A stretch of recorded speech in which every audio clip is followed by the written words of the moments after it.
স্রোত ভেতরে কি বলবেন? ভেতরে জলের স্রোতটা আছে, আর বাঁদর ঘুরে বেড়াচ্ছে, দেখো বাঁদরও ঘুরে বেড়াচ্ছে ইয়েতে লাউঞ্জে, সেটাও এসেছে। আসলে গোটা ব্যাপারটাই নরেন্দ্র মোদী নিজেকে গ্লোরিফাইড করার জন্য তৈরি করেছে। এত হাজার হাজার কোটি টাকা খরচ। আমরা তখন বলেছিলাম যেটা এত তাড়াহুড়ো করার দরকার নেই, সবাইকার সঙ্গে কথা বলুন, কারোর সঙ্গে কোনো কথা বলেন। একটা মানুষ তার ইগো স্যাটিসফাই করার জন্য ভারতবর্ষের কতটা ক্ষতি করতে পারে প্রধানমন্ত্রী নরেন্দ্র মোদী তার একটা জ্বলন্ত দৃষ্টান্ত।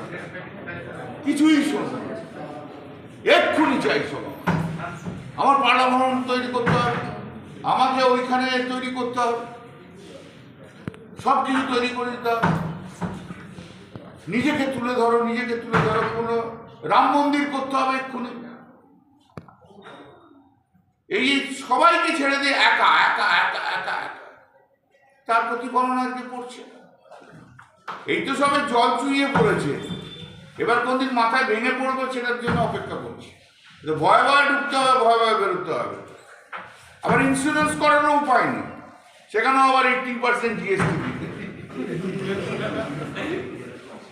তাই না? যাবার কোনো সময় হয়ে গেছে, একটু বলতে পারি 1.5 থেকে 2 বছরের মধ্যে চলে যাবে। আর 1.5 থেকে 2 বছরের মধ্যে চলে গেলে আমরা অ্যাপিল করবো আবার পুরনো পার্লামেন্ট ভবনে সংসদ চলে। দাদা, একের পর এক দেখা গেছে যে আপনিও সরব হয়েছিলেন সংসদে বিভিন্ন ইস্যু নিয়ে মোদির। এটা কোনো কেন্দ্রের সরকার চলছে না, কেন্দ্রের সরকার বলে কিছু চলছে না। নরেন্দ্র মোদী একটা আমি করছি আমি করছি আমি সব করছি, তার একটা প্রতিফলন চলছে। কোথাও কোনো কাজ হচ্ছে না, কোথাও কিছু নেই। রেলের যে পরপর পরপর অ্যাক্সিডেন্ট হয়ে যাচ্ছে, কোনো মাথা ব্যথাই নেই। নর্থ বেঙ্গলে পরপর 2টো অ্যাক্সিডেন্ট হলো, আপনি দেখলেন বিজেপির নর্থ বেঙ্গলে কোনো এমপিকে কথা বলতে কেউ দেখেছেন? সে তো আমাকে বলতে হলো। এরা তো নিজেদের মধ্যেই তো সজাগ নয়, কোনো কিচ্ছু ওরা করতে পারে না, কিচ্ছু করতে পারবে না। রেলের আরো দুর্ঘটনা হওয়াটা খুব দুর্ভাগ্যজনক।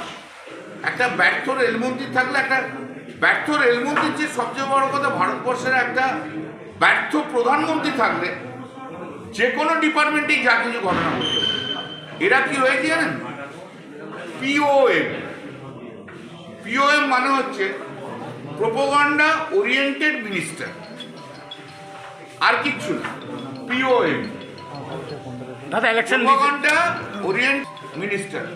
মোবাইলটা বাজছে, তাটাকে বন্ধ করুন, তারপর আবার জিজ্ঞেস করুন। এটাও তো আপনাদের তো ইয়ে করেন না।